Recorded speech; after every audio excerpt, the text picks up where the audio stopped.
Bien, ¿ya miran pantalla ahí?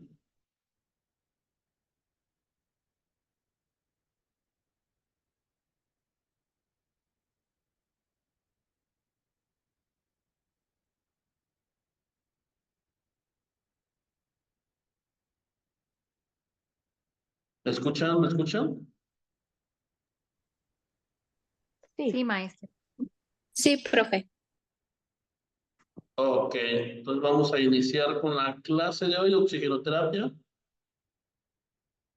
Por favor de apagar sus audios, sus micrófonos.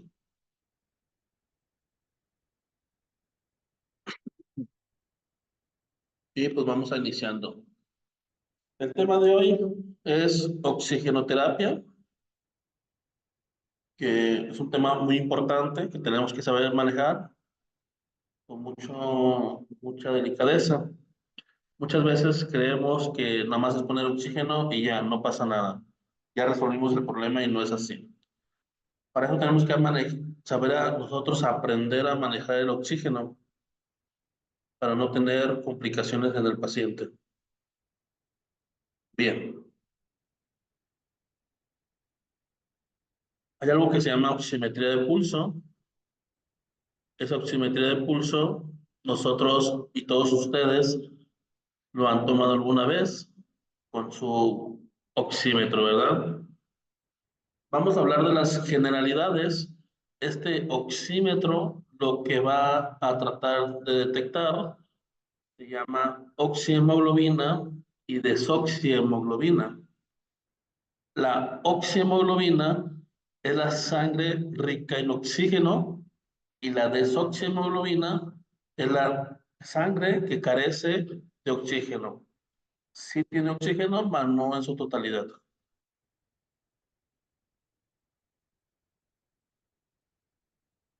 La oxihemoglobina es sangre arterial y la desoxihemoglobina es sangre venosa.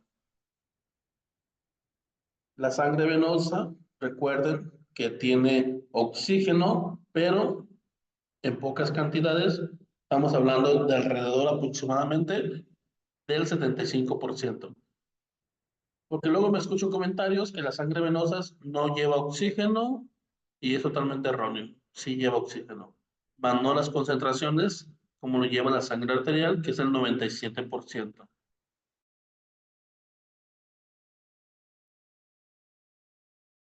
Bien, aquí tenemos una representación de un oxímetro. Imagínense que ustedes ahí meten el dedo, mucha imaginación. Y el oxímetro usa algo que se llama espectrometría por medio de la luz roja y la luz infrarroja para hacer esas mediciones de oxihemoglobina y desoxihemoglobina. La sonda, perdón, ahorita vamos a ver cómo trabaja una y otra. Pues tenemos las ondas rojas y las ondas infrarrojas.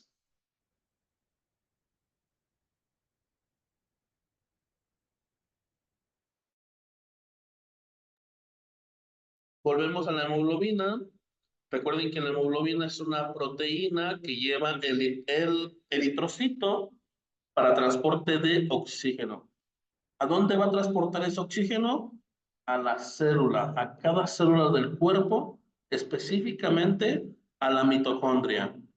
La mitocondria, recuerden que es la unidad principal de producción de energía del ATP, trifosfato de adenosina, y que requiere de glucosa para hacer esa función. Entonces, glucosa más oxígeno, producción de energía, pero hay un desecho que se llama dióxido de carbono. Ok, hablando de la espectrometría, el oxígeno, cuando hablamos de la oxihemoglobina, la luz roja, la oxihemoglobina absorbe más la luz infrarroja y permite el paso de la luz roja. Contrario a la desoxihemoglobina, que absorbe la luz roja y permite el paso de la luz infrarroja. Hace sus mediciones y nos da un aproximado de cuánta porcentaje de oxígeno está cargada esa arteria. Y nos dice aquí que el radio de absorción de la luz roja e infrarroja mide el grado de oxigenación de la hemoglobina. Es que estamos hablando de manera interna los mecanismos del oxímetro. Hay una respuesta oximétrica que requieren de 100 segundos para detectar si una saturación va a bajar. Ejemplo, tengo un paciente a 3 litros y me da la indicación que le baje a 1 litro.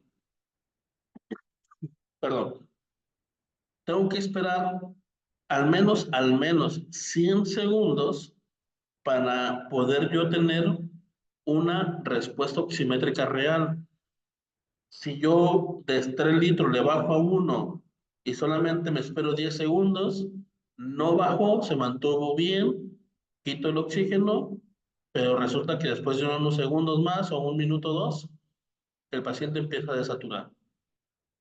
Entonces, cuando nosotros vamos a ver o a querer detectar si un paciente está o va a desaturar, tenemos que esperar por lo menos 100 segundos. Todo lo contrario, cuando yo le aumento de 3 a 5 litros y quiero ver si le va a funcionar, al menos tengo que esperar 30 segundos en el oxímetro.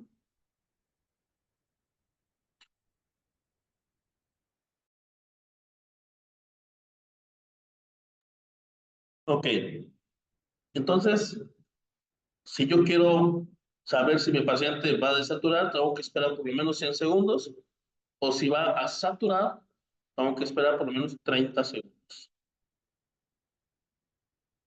La falsa saturación, una falsa saturación baja, ¿qué nos lo va a nosotros a detectar? Por ejemplo, tenemos la anemia severa. Recuerden que la anemia es la disminución de los glóbulos rojos y disminución de la hemoglobina. Por tanto, un paciente con anemia severa, lo más seguro es que te va a estar marcando falsa saturación baja. Puede que esté saturando 70, 80 y creemos que tenemos un problema respiratorio y no es así.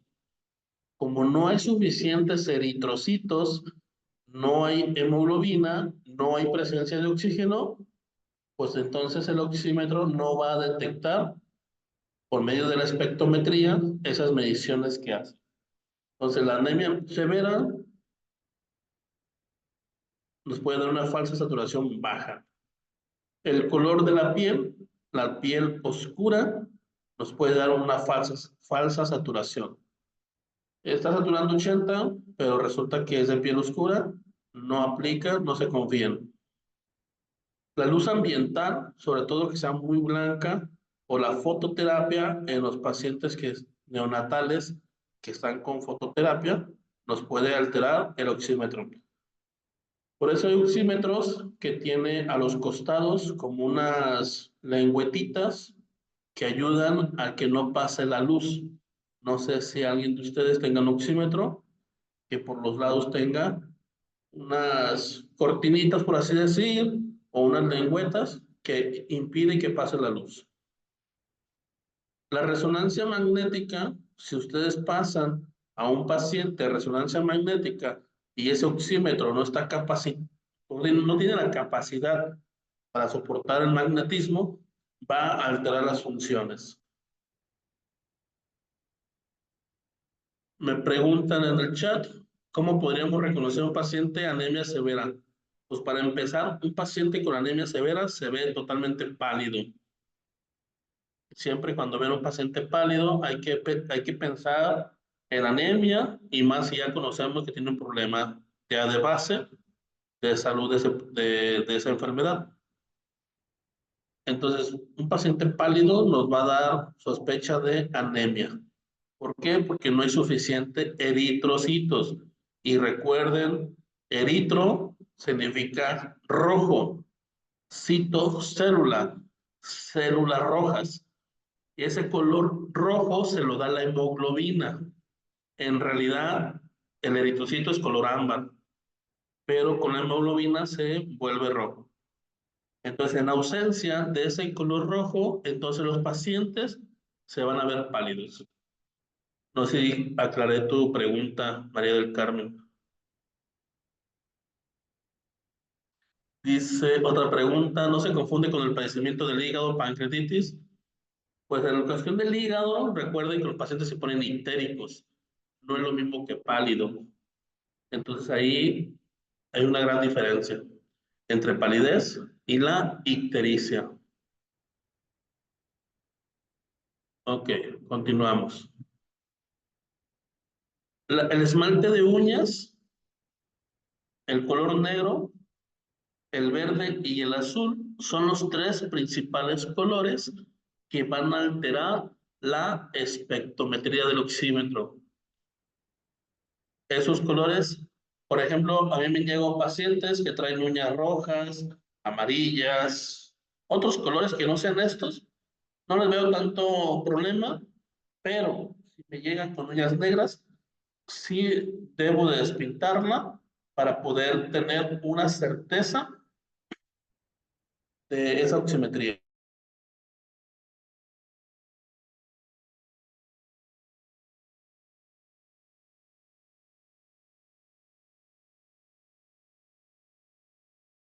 En el chat dicen gracias, de nada, ok.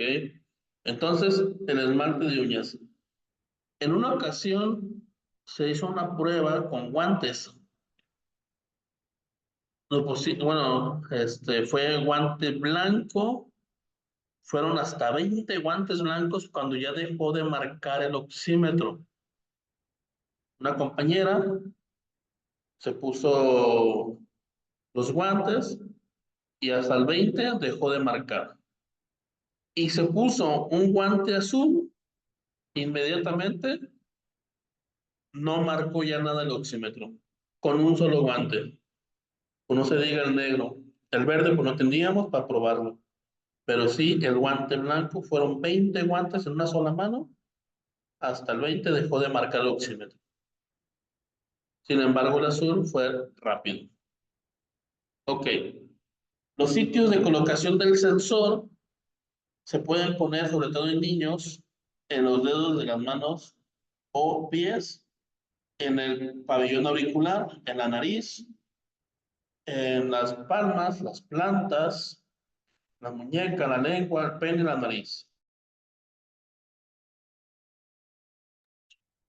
Obviamente no es el oxímetro que normalmente conocemos, el que ponemos en el dedo índice o en el pulgar, sino que es un oxímetro diferente. Tiene una especie de brazalete. Aquí pongo una imagen.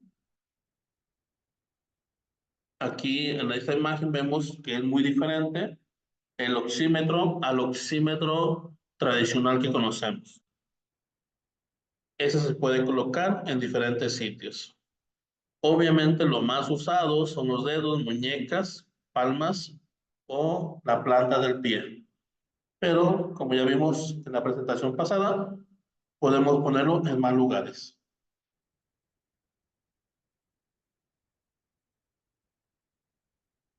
Muchos oxímetros traen ondas dicróticas. Estas ondas que ven aquí se llaman ondas dicróticas, la de medio arriba, que dice señal normal. Esa señal normal nos indica que hay una buena perfusión. Déjenme ver si puedo marcar. ¿Qué es esto? Les encargo su micrófono, por favor.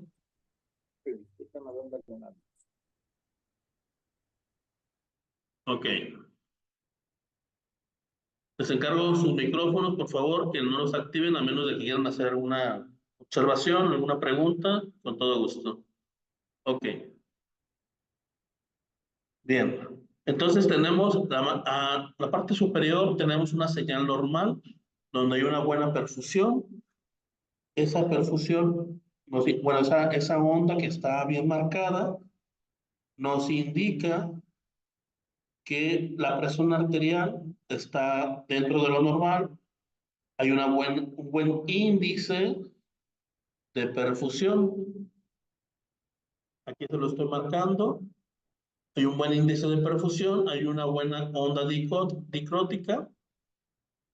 Aquí, donde estoy señalando, donde sube y aquí donde termina, es la contracción ventricular, sístole.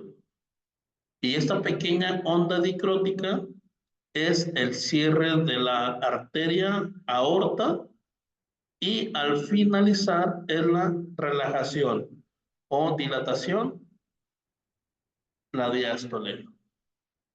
Entonces, sístole, cierre de la válvula aórtica y diástole. Esto también, ya más adelante hablaremos específicamente de las ondas dicróticas, me puede indicar una vasoconstricción severa o una vasodilatación severa, entendiendo estas ondas. Y ya más adelante lo veremos. En la siguiente nos marca una señal donde la persona está en movimiento o está hablando, o un traslado en ambulancia, nos da o nos dice artefacto en movimiento. Y acá abajo vemos este rayadero donde nos marca que hay una interferencia de la señal. Generalmente se da, pues sobre todo la resonancia magnética nos puede provocar esto. Y algo importante, las ondas aplanadas nos indican una baja perfusión o, estamos hablando en resumidas cuentas, de hipotensión. Como no hay un índice de perfusión adecuada, perdón, la presión arterial baja nos va a dar este tipo de ondas. Cuando yo pongo un oxímetro y veo que mis ondas están planas, hago por hecho que este paciente, una, trae una obstrucción arterial, dos, trae una hipotensión. Cuando no te marca nada, puede ser una hipotensión severa, que ya nos ha pasado con algunos alumnos. En una ocasión pasó que me hablaron, que me dicen, es que no marca el oxímetro, no marca nada, ni oximetría, ni frecuencia cardíaca, y ni siquiera las ondas. Pero el paciente estaba platicando y les comenté, ¿ya le tomaron la presión? Me dicen, no, tomando la presión, lo más seguro es que esté baja. Y en efecto, le tomaron la presión y traía 80-40, si no mal recuerdo. Y por eso les digo que es importante conocer hasta una simple onda del oxímetro, nos puede indicar qué está pasando con el paciente.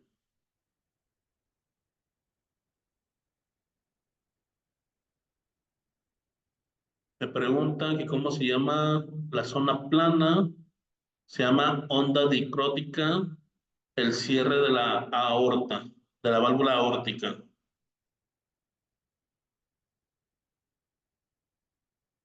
Ok. Recuerden que la fracción inspirada de oxígeno, famosa FiO2 ambiental, es ¿de cuánto? ¿De cuánto? ¿Alguien me dice? De 21%.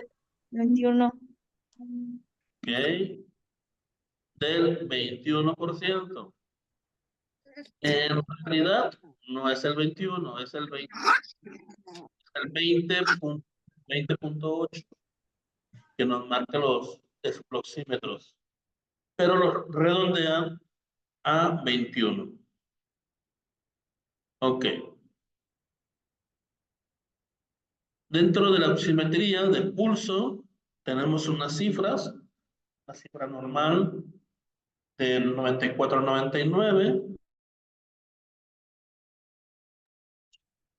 una hipoxia leve del 90 a 93, una hipoxia moderada de 86 a 99 y una hipoxia severa menos de 85. Ok.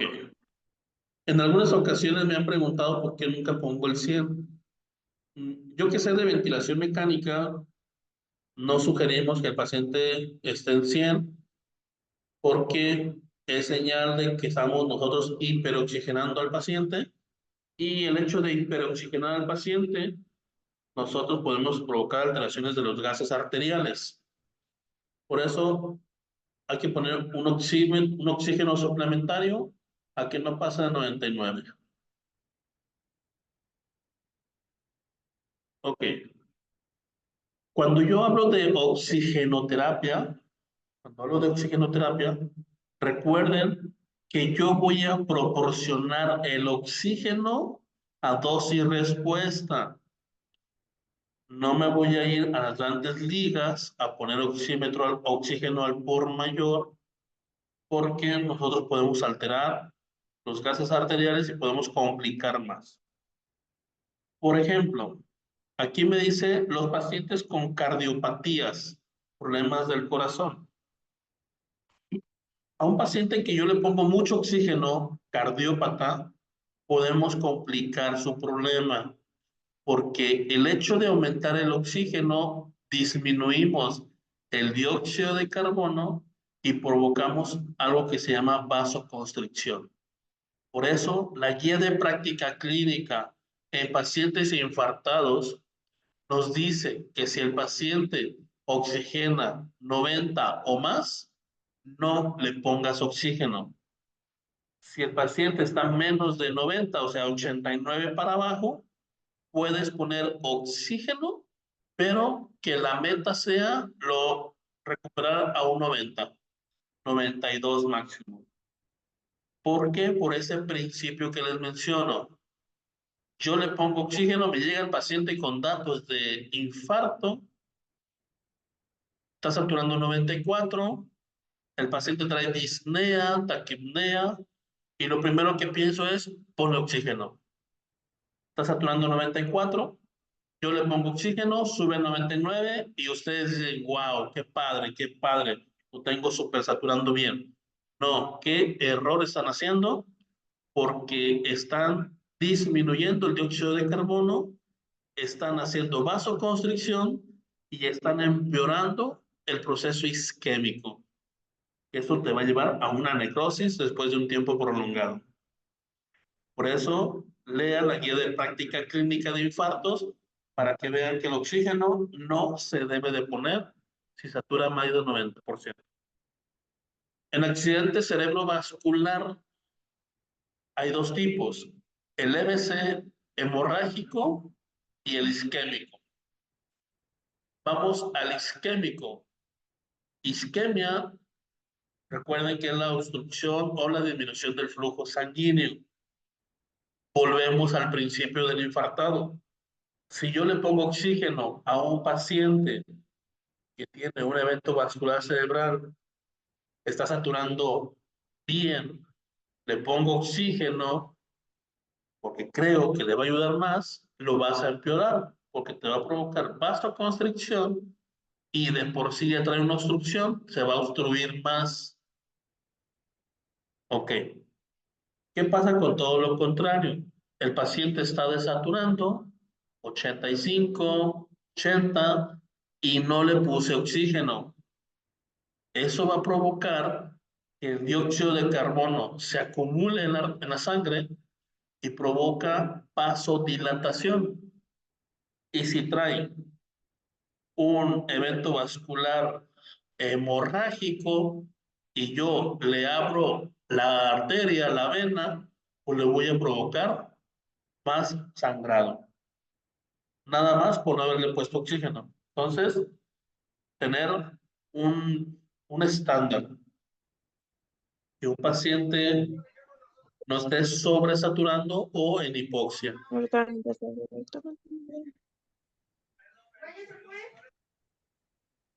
Ok, entonces recuerden que el oxígeno se va a ajustar a la concentración mínima necesaria. ¿Quién nos lo dice? La Asociación Americana del Corazón. Bien. Importante. A ver, escucho, perdón, escucho micrófonos, favor de apagarlos. Bien. No quiere avanzar, ahí va.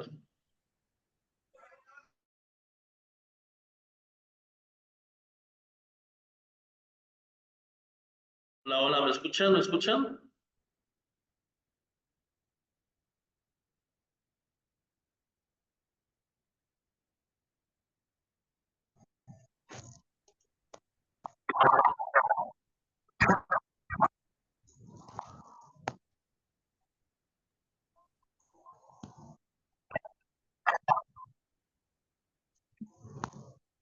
Ok.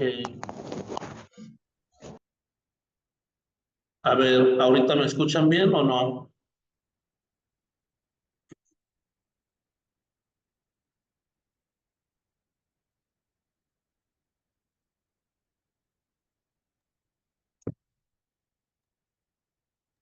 Se escucha cortado, A profe, ver, ¿ahí me escuchan?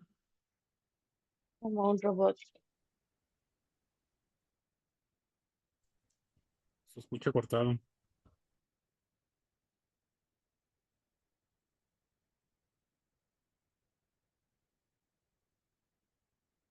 Ok.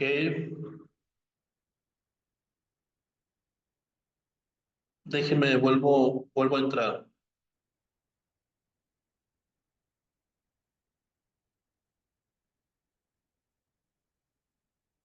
No se oye, Ray.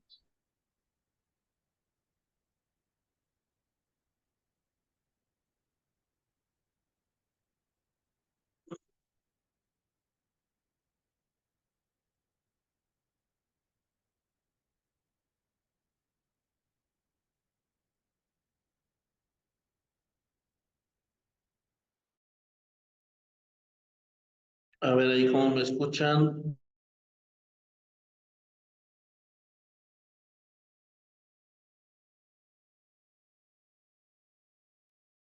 Ahí cómo me escuchan. Ya se Sí. escucha bien.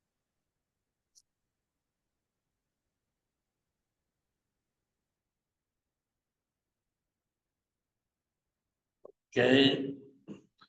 ¿Están viendo pantalla? Solo te ves tú, Ray.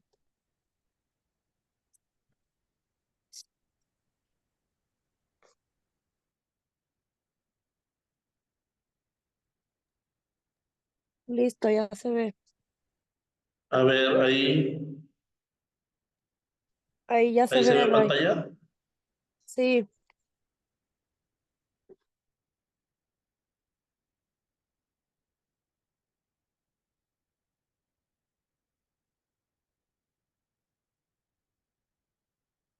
¿Sí me escuchan?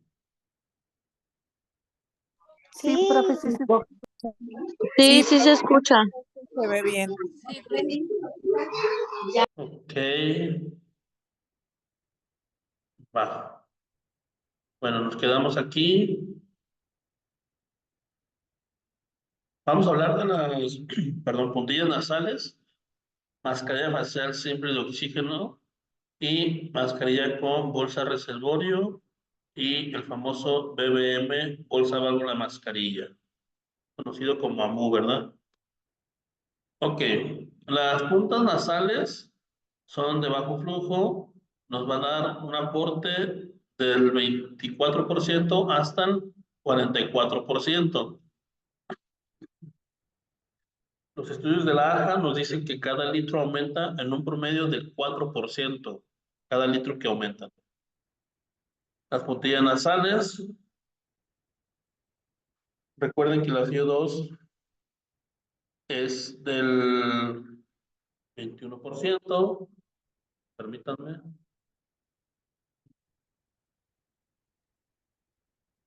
Ok. Bueno, 21% de FIO2 ambiental, pero para su estudio lo bajan al 20%, la AJA, y nos dice que un litro nos da 24%, y así cada litro aumenta un 4%, hasta llegar a un tope máximo de 6 litros por minuto, un 44%. importante conocer cuánto porcentaje nos proporciona cada litro. Más que nada cuando hablamos de ventilación, la ventilación no se programa en litros, se programa en porcentajes. Pues si un doctor te dice, pon un ventilador al 32% de FiO2, estamos hablando, entre comillas, que está a 3 litros por minuto. Entendiendo este principio, la mascarilla facial simple nos da un aporte de 6 a 8 litros, hasta un 60% de la FiO2. Importante aquí, se necesita un flujo mínimo de 6 litros para evitar que el paciente respire el CO2 que exhala, porque luego los pacientes se intoxican por dióxido de carbono ellos mismos, porque luego tenemos mascarillas simples con 4 litros, con 3 litros, 2 litros, pero los estudios de la AJA nos dicen que tiene que ser mínimo a 6 litros. Algunas fuentes marcan 5 litros, no pasa nada, está dentro de lo normal, pero ya de 4 para abajo, no. Esta es la mascarilla simple. Si lo ponemos a 6 litros, nos aporta un 40%, 7 litros 50, 8 litros 60%. Nos vamos a la mascarilla facial de oxígeno con reservorio, que nos da hasta un 95-100% de 10 litros por minuto hasta 15. Igual, mismo principio, hay que mantenerlo arriba de 6 litros por minuto para que el paciente no reinhale el dióxido de carbono. Esto nos puede provocar una hipercapnia si lo tenemos a mucho FiO2, muchos litros por minuto, o nos puede provocar una hipocapnia. Recuerden, si yo aumento el oxígeno en grandes cantidades, va a disminuir el dióxido de carbono y se conoce como hipocapnia.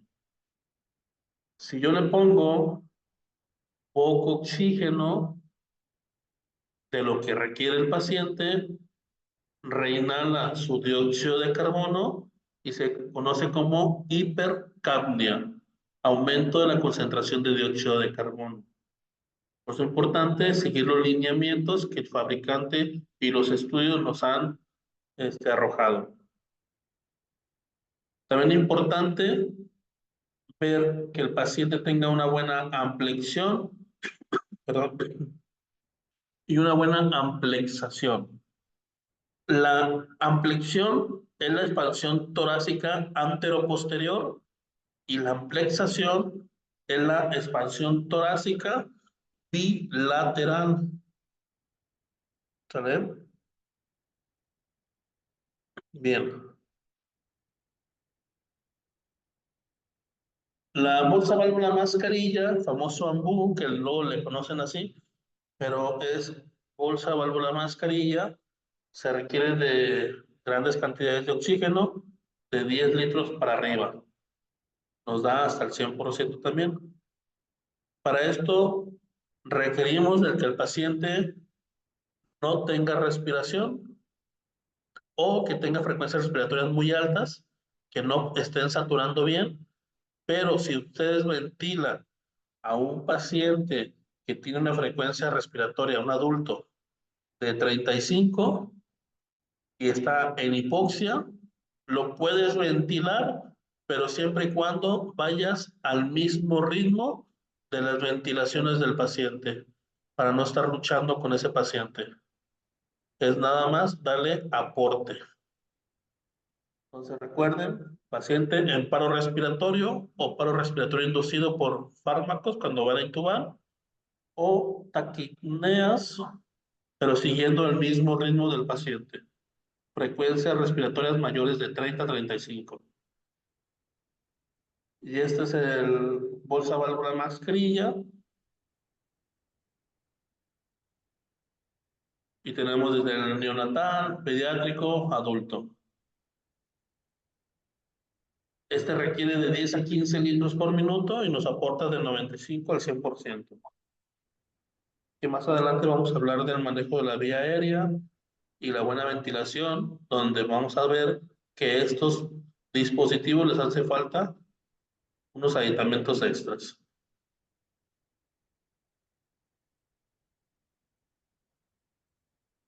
Cuando yo uso la bolsa válvula mascarilla y voy a preoxigenar al paciente, por ejemplo, cuando lo voy a intubar, que ya le pasé los fármacos, que ya dejó de respirar, lo voy a ventilar 1 cada 3 segundos.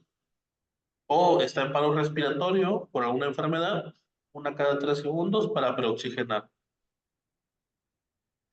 Si está en paro cardiorrespiratorio sin tubo endotraqueal, se dan perdón, 2 ventilaciones cada 3 segundos. Por ejemplo, están contando las compresiones 25, 26, 27, 28, 29, 30 o 29.1, como lo marquen ustedes. Ventilo, suelto el balón, cuento 3 segundos y vuelvo a ventilar. Es una buena calidad de ventilación al paciente que está en paro cardiorrespiratorio sin tubo endotraqueal. Y si está en paro cardiorrespiratorio con tubo endotraqueal, nos marca la AJA que hay que dar una ventilación cada 5 o 6 segundos. Generalmente lo marcamos cada 6 segundos. Cuando pasa esto, que ya está intubado el paciente, está en paro cardíaco, se dice que es una reanimación y ventilación asincrónica. O sea, el que está dando compresiones va a su ritmo durante 2 minutos y el que está ventilando va a su ritmo cada 6 segundos. Y cuando, perdón, y cuando el paciente está en paro y no está intubado, se dice que la compresión y la ventilación es sincrónica. O sea, por eso el ritmo de 30 por 2 por 5. Hago 30 compresiones y 2 ventilaciones. Eso es una reanimación sincrónica y con el tubo endotraqueal se llama asincrónica. Ok. Vamos a preguntas y respuestas. ¿Alguna duda con el tema ahorita? Sí.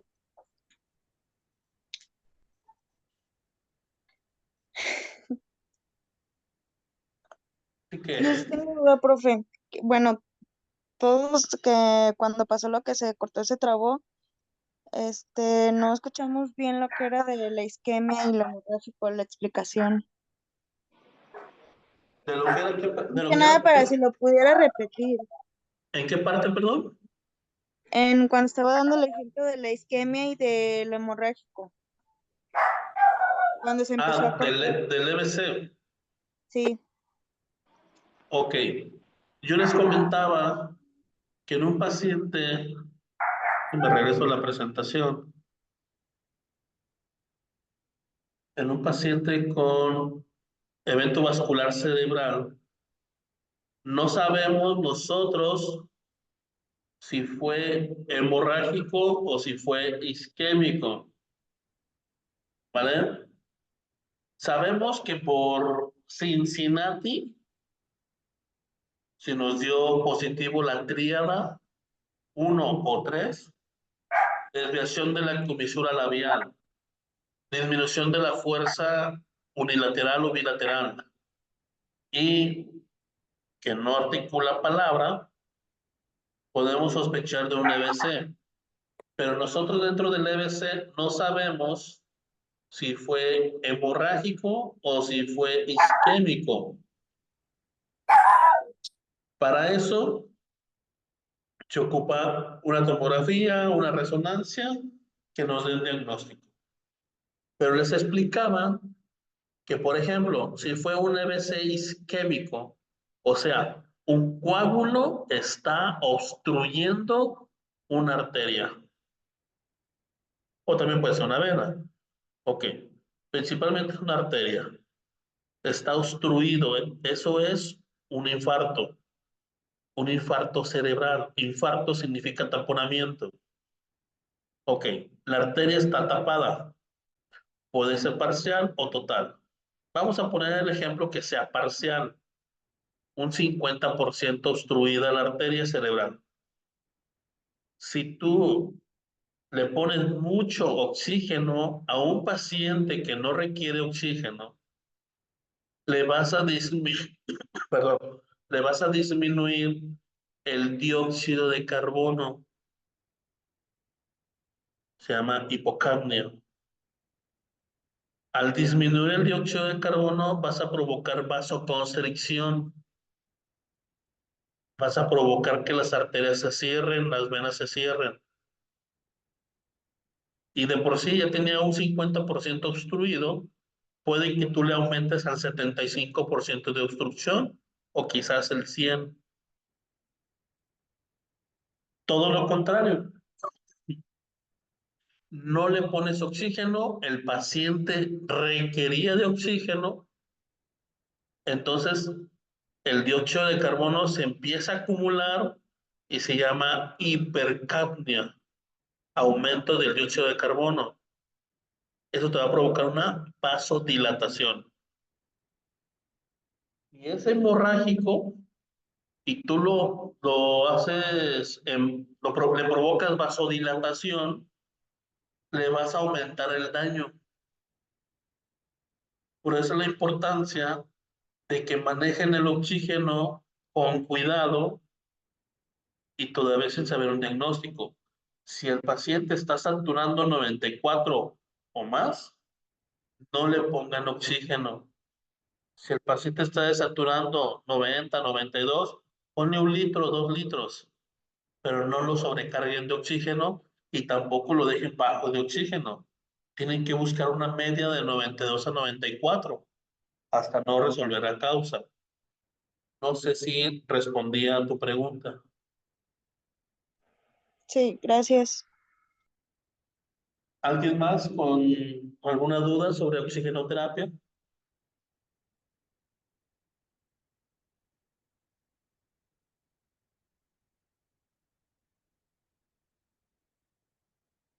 ¿Alguna duda, pregunta?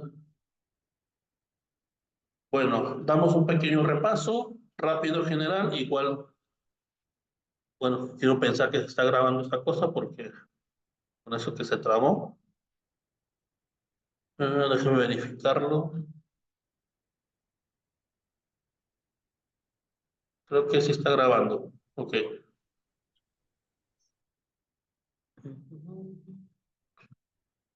Bien, dentro de las mediciones oximétricas, normal, 90-99, 94-99, hipoxia leve, 90-93, hipoxia moderada, 86-99, hipoxia severa menor de 85. Ok, me dicen que sí está grabando. Excelente. Recuerden que la FIO2 ambiental, redondeados al 21%, en realidad es el 20.8%, pero lo manejan en 21%. Recuerden, cuando hay buena presión arterial, cuando hay buena perfusión, vamos a encontrar estas ondas dicróticas, que también más adelante vamos a hablar de las vasoconstricción severa y vasodilatación severa.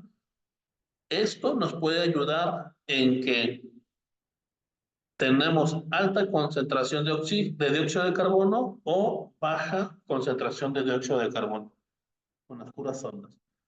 Recuerden interferencias que hacen por movimiento o alguna señal, como la resonancia, y la baja perfusión, baja presión arterial, nos puede indicar. O puede ser una obstrucción arterial de esa extremidad donde estemos nosotros probando. Recordar los sitios donde podemos checar la oximetría, pero que ocupamos un oxímetro diferente. No es el oxímetro tradicional que conocemos. Es un oxímetro neonatal. Esto aplica solamente en los niños, sobre todo neonatales. Recuerden que la anemia severa, color de la piel oscura, la luz blanca o fototerapia, la resonancia magnética y esmalte de uñas negro, verde y azul nos pueden alterar la oximetría.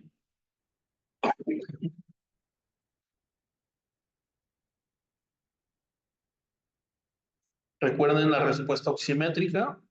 Si yo quiero ver una respuesta hacia arriba, tengo que esperar por lo menos 30 segundos.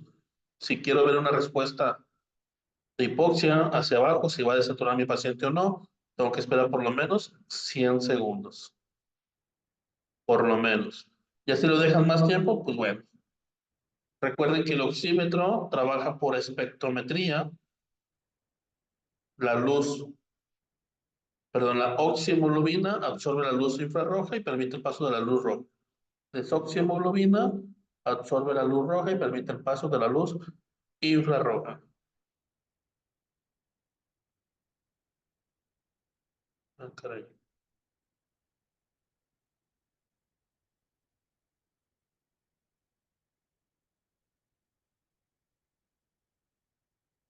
Ah,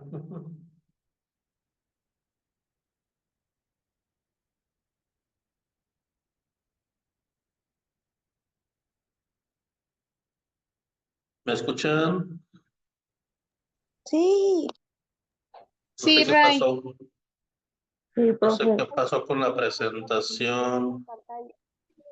Me Sí, sacó. sí se escucha bien. ¿Sí se mira o no? la pantalla no, se fue la... No, No, la Ray. pantalla. No, Ah, no se mira. a ver. Ujú. ¿Ya volvió? Sí, ya se ve la pantalla. Sí, ya se ve. Ok, y recuerden que el oxímetro va a detectar la oxihemoglobina, que no es otra cosa más que sangre arterial, que viene rica en oxígeno, viene cargada de átomos de oxígeno, y la desoxihemoglobina es sangre venosa que viene cargada de oxígeno y de dióxido de carbono. Recuerden que el dióxido de carbono se adhiere a la hemoglobina hasta 200 veces más que el oxígeno. Por eso es muy fácil que una persona se intoxique con humo. Si una persona se intoxica con humo, con monóxido o dióxido de carbono, el tratamiento inicial es oxígeno al 100%, mascarilla reservorio durante 90 minutos para que puedan desintoxicar pronto a esa persona. Si la dejan a FIO2 ambiental a que se intoxique la persona sola, puede tardar hasta 8 o 10 días o más. Déjame revisar el chat. Ok, me dicen que ya se ve. Ok. Entonces, recuerden, pacientes intoxicados, FIO2 al 100% durante 90 minutos.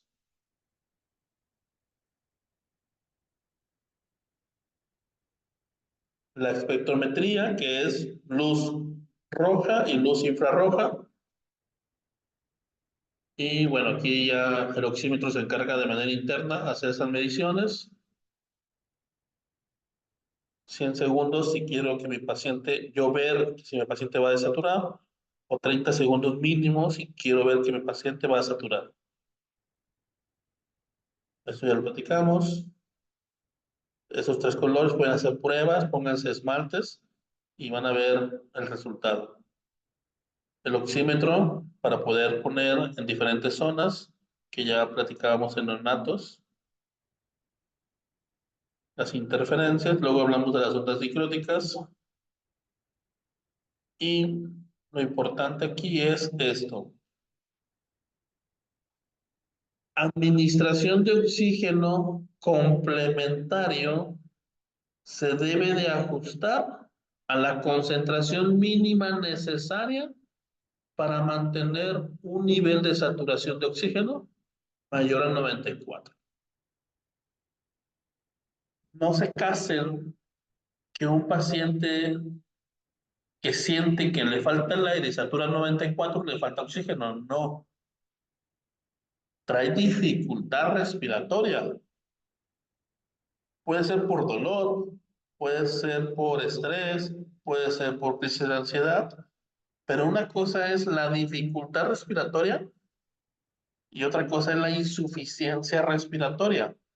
La insuficiencia respiratoria es cuando el paciente ya tiene un problema a nivel pulmonar y ya está desaturando, pero es por problema ya pulmonar.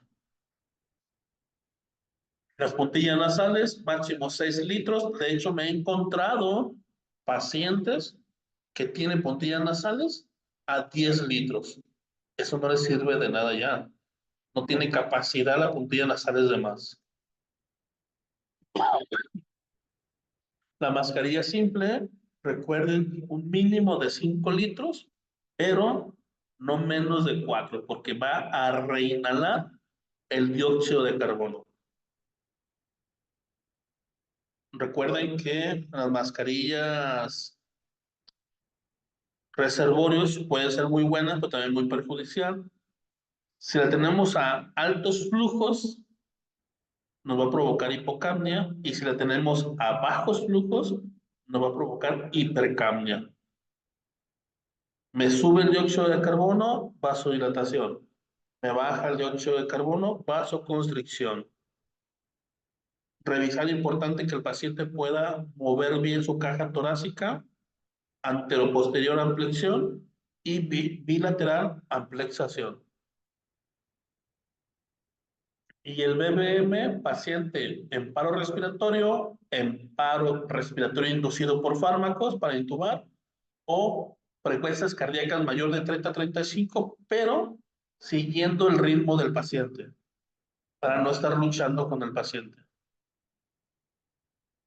Recuerden la preoxigenación, una cada 3 segundos, la ventilación con paro cardiorrespiratorio sin tubo endotraqueal de manera sincrónica, 30 compresiones, 2 ventilaciones cada 3 segundos. Y en paro cardiorrespiratorio con tubo endotraqueal asincrónica, uno comprime, el otro ventila, cada quien a su ritmo. ¿Alguna duda con la retroalimentación? No, ¿O los mareé?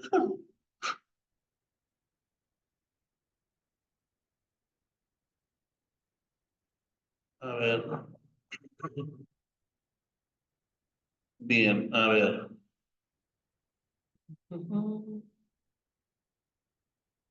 Dicen en el chat, dicen que no hay dudas. Todo muy bien, profe. Ok. Y ya la próxima clase yo creo que hablamos de inhaloterapia. ¿Cómo hacer una buena nebulización? Luego creemos que sabemos nebulizar y resulta que no sabemos nebulizar y estamos perjudicando más al paciente en lugar de ayudarles. Ok. Que vamos a hablar de la inhaloterapia la próxima semana. ¿Vale?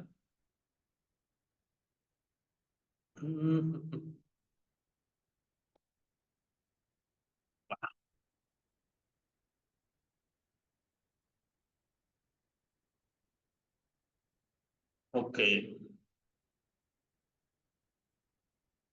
Pues bien. ¿Sí me escuchan? Sí, profe. Ok. Sí, profe. Ese fue el tema entonces de oxigenoterapia. Y pues ya nos vemos la próxima semana. Recuerden que se va a estar subiendo al YouTube. También estamos el video para que lo estén repasando. Y todos si tienen alguna duda, pues con toda confianza me pueden preguntar o o preguntar a sus maestros. ¿Va que va? Gracias, profe, por toda la retroalimentación. Gracias. No, por nada, Alfonso. Sí, gracias, profe. Por nada, Miguel. Gracias.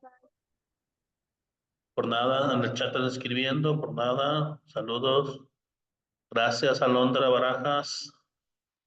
Saludos, profe. Buenas noches. Saludos, Alfonso.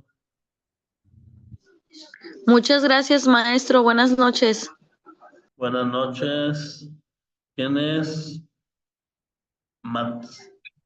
Matsayani, Matsayani. ¿De qué sede eres? de Colima. Ah, ok. Muy bien. Ya luego me echo una vuelta para Colima para presentarme con ustedes. Muchas gracias. Perfecto. Por nada. Buenas noches. Buenas noches. Dice Isabel, siempre llego tarde, pero gracias por toda su entrega. Por nada. Igual se va a quedar el video grabado. Espero. Buenas noches, buenas noches. Ok. Muy bien. Carlos Rodríguez, claro, nunca se deja de aprender y seguimos aprendiendo. Hasta un servidor sigue aprendiendo cosas nuevas. Buenas noches, Lupita, Mercedes. Ahí son un total de chat. Bien. Lo importante aquí es que se estén retroalimentando, que estén aprendiendo cosas nuevas, para que también puedan ir adelantando conocimientos a los que acaban de entrar. Les va a ayudar mucho.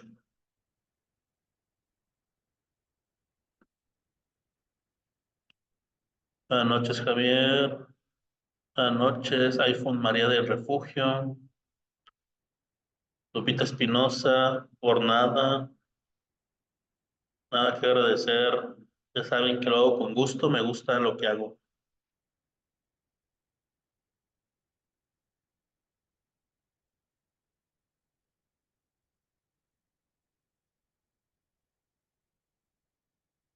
Muy bien, pues bueno, voy a cerrar ya la sala. Daniela, por nada. Buenas noches.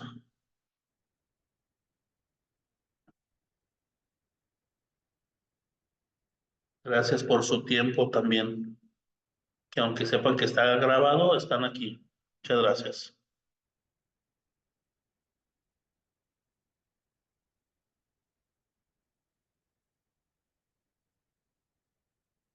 Hasta luego. Bye. María Carmen, adiós, buenas noches. Lolita, bye.